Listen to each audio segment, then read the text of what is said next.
Dogecoin looks like it's kind of breaking to the downside right now. In the last 12 hours, we had a nice little uptrend going to the upside, and then we started catching resistance and going to the downside and we broke this resistance or this support line that I was watching. We had support, support, support, giving me a trend line going to the upside. It looks like we're breaking that going to the downside right now.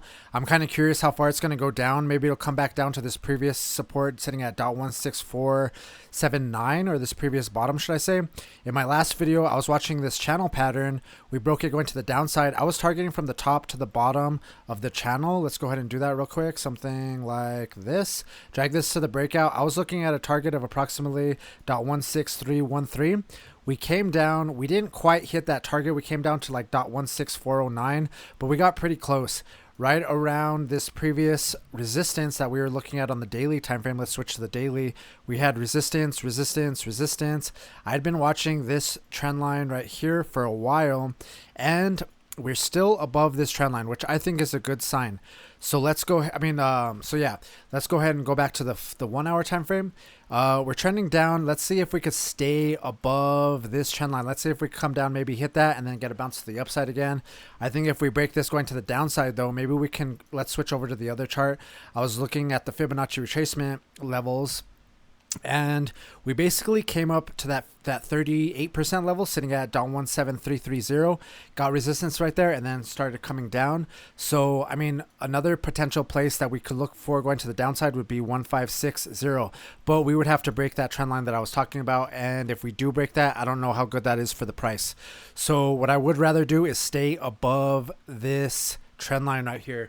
But yeah, check it out how much, I mean, you guys know I like watching that Fibonacci retracement. If you watch my videos, right here we came up. We came up, hit that 38%, came down, hit the 50%, came up, hit the 38%.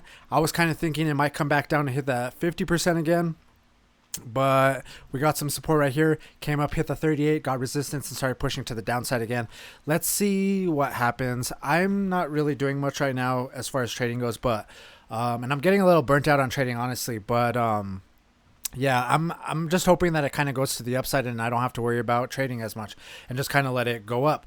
Some of the other things that I've been looking at, though, is on the daily time frame. It kind of looks like a falling wedge in my opinion. I don't know, I was looking at it differently the other day, but we have resistance, resistance, resistance on the wicks, and then giving me that top trend line, and then we also have support, support, support, something like that. We're basically, I don't know, you could argue it's a channel pattern, but it also kind of looks like a rising wedge where it gets tighter, moving to the upside. And usually a rising wedge is a bearish pattern, so I'm kind of skeptical on what's going to happen. But the only thing is it's not guaranteed to be bearish. So, you know, in a bull market, we can target from the top to the bottom of the wedge, kind of like a channel pattern, drag that to the breakout. I like doing it somewhere in the middle to get more of a conservative target. And let's say we broke out something like this. I was thinking if we could break that 38% level right here, sitting at 0.17349, then I'll get more confident on maybe this red level at 0.1945. But in general, for this target, let's see, what is it sitting at? We drug from the bottom to the top of that pattern, and we drag this to the breakout. Let's say something like that, sitting at 0.2129, but we haven't broken this trend line going to the upside yet, and there is a lot of potential for us to go down with this pattern because by nature a rising wedge is a bearish pattern. Like I said, though, in a bull market, we can break that top and the bears can get wrecked. So I don't know. I'm not sure. I'm a little on the fence right now.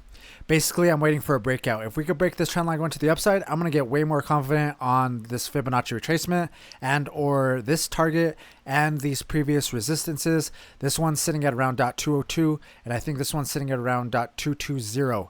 So I think those are the next levels that I'm looking at going to the upside, something like that. And then going to the downside, I would say if we broke this trend line going to the downside right here, then I would probably be looking at the next Fibonacci retracement levels. First one sitting at 0.156, next one sitting at around 0.139, and then I would also be looking at this previous bottom sitting at down here, maybe 0.12 or maybe 0.130, or this wick down here sitting at 0.1207. Like I said, waiting for a breakout right now and mainly watching the Fibonacci retracement levels. If you guys aren't familiar with the Fibonacci retracement levels, we have a nice big run up. We start getting resistance and we start heading down, and then we get the Fibonacci retracement tool. We drag from the bottom to the top.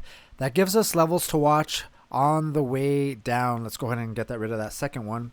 And that gives us levels to watch on the way down. These Fibonacci retracement levels can act as support, as resistance. Check it out.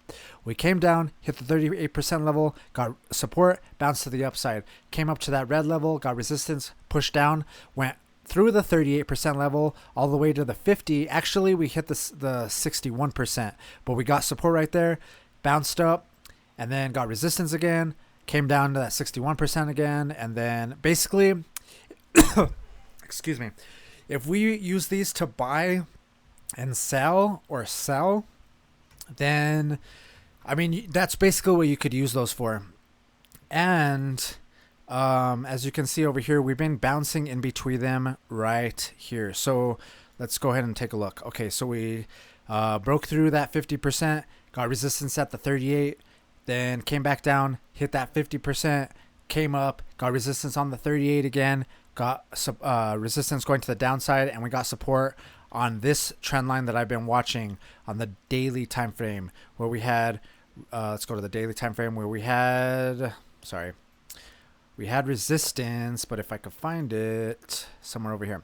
Okay, so we had resistance. We broke that going to the upside, but we didn't quite break out super hardcore. So that's another thing that made me a little skeptical on what's going on right now, is because I was thinking that out of this pattern right here, breaking this resistance, that we were going to get like a big breakout, at least go back to that red level.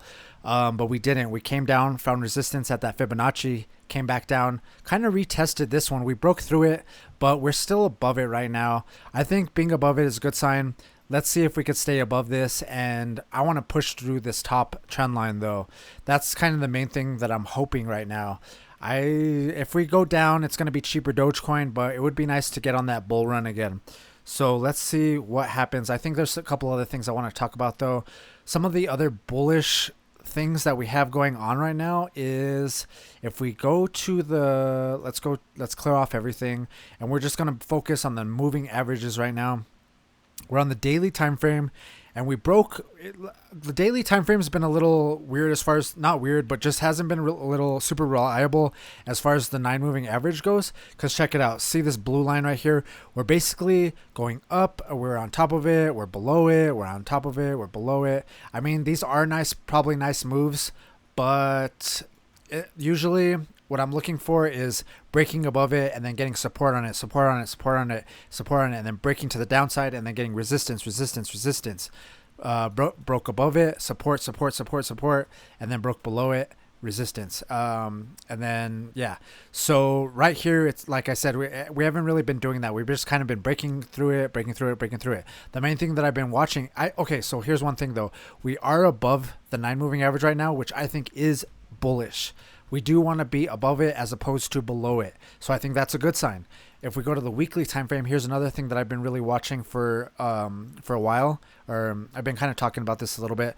But what I really wanted to see us do is the same thing. We have the 9 moving average right here. What I really wanted to see us do is come up above it. And the next week, I would like to see us close another candle above it, get that green candle, and start pushing to the upside even more. Like I was just saying, if we're above it, this is way more bullish than being below it. Check it out right here. We broke above it, got support, and had a nice little bull run. And then when we broke below it, we were getting resistance all in this area. Resistance. Finally breaking above it. Let's see if we can stay above this. Let's see if we could close this candle above it. Let's see if we could start that next candle, a green candle, start pushing to that upside. Maybe we can start getting support on it and start another bull run. That's kind of the main things that I'm watching right now. If we go back in the shorter time frame, let's go back to the 1 hour time frame and something like this. I think I mentioned this. We're on a trend line going to the upside, and it looks like it's breaking to the downside right now. I'm wondering if we're gonna come back down to this previous bottom sitting around .16452, or maybe this that trend line that I was talking about, where I want to stay above it, sitting at .163, somewhere around there. If we break below that, then I'm going to get a little more confident on those bearish targets, and or that rising wedge possibly playing out, something like this. And 139 would be a good target if we break, in my opinion, if we break this trend line going to the downside. I think 139.139 would be a very reasonable target in my opinion. Let's see what happens though. I would much rather it start pushing to the upside and all of crypto just to start going nuts already, but let's see what happens. Let me know what you guys think though. If you guys like the video, hit that thumbs up, and if you want to watch my last video, check it out right here, and I'll see you guys in the next one.